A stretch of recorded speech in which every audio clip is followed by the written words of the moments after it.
എല്ലാവർക്കും നമസ്കാരം. നമ്മളിവിടെ നോക്കാൻ പോകുന്നത് പൊതുഭരണം എന്ന ഭാഗത്ത് നിന്ന് ചോദിച്ച ഒരു പ്രീവിയസ് ചോദ്യമാണ്. ചോദ്യം ഇതാണ്: പൊതുഭരണവുമായി ബന്ധപ്പെട്ട് ചുവടെ ചേർക്കുന്നവയിൽ ശരിയായ പ്രസ്താവന ഏത്? 1. പൊതുഭരണം എന്നാൽ ഗവൺമെൻറ് ഭരണത്തെ സംബന്ധിക്കുന്നതാണ്. പൊതുഭരണം എന്നാൽ ഗവൺമെൻറ് ഭരണത്തെ സംബന്ധിക്കുന്നതാണ്. 2. ഗവൺമെൻറ് ഇതര സ്ഥാപനങ്ങളെല്ലാം പൊതുഭരണത്തിൻ്റെ ഭാഗമാണ്. 3. ജനക്ഷേമം മുൻനിർത്തിയാണ് പൊതുഭരണ സംവിധാനം പ്രവർത്തിക്കുന്നത്. 3 എന്താണ്? ജനക്ഷേമം മുൻനിർത്തിയാണ് പൊതുഭരണ സംവിധാനം പ്രവർത്തിക്കുന്നത്.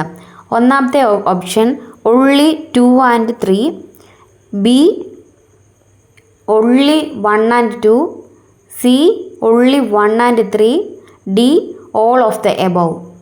ഏതായിരിക്കും ഇതിൻ്റെ ഉത്തരം? ആൻസർ സി ആണ്. only 1 and 3 ആണ്. ഒന്നാമത്തേത് പൊതുഭരണം എന്നാൽ ഗവൺമെൻറ് ഭരണത്തെ സംബന്ധിക്കുന്നതാണ്.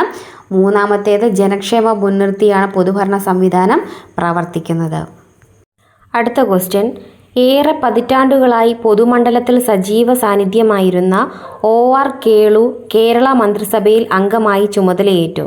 താഴെ പറയുന്നവയിൽ ഏത് നിയോജക മണ്ഡലത്തെയാണ് അദ്ദേഹം പ്രതിനിധാനം ചെയ്യുന്നത്?